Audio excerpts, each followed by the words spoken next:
How's it going, everybody?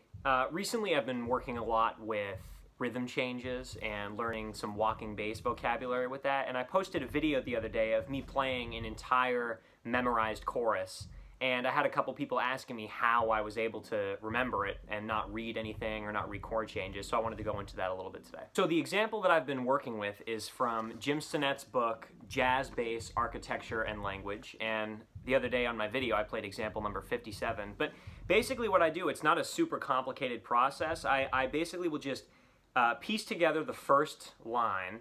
The whole thing is 32 measures, so that's like 120 something notes that you're gonna have to remember. So that sounds like a lot, but when you break it up into small chunks, it's actually pretty manageable. So I start out just kind of taking it line by line, and I'll first just go through the first line without any metronome or click or backing track. I'll just kind of sit there and I'll read along like this.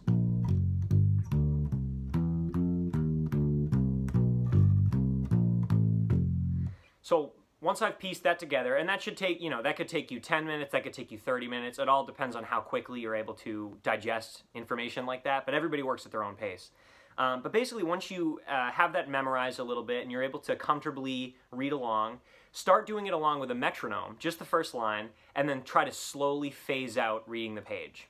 I'll just give you a little demo on how I would start practicing the first two lines if I was trying to memorize this. So I have the page right here in front of me, so I'll turn on my metronome, and I'll just go like this for 5 or 10 minutes.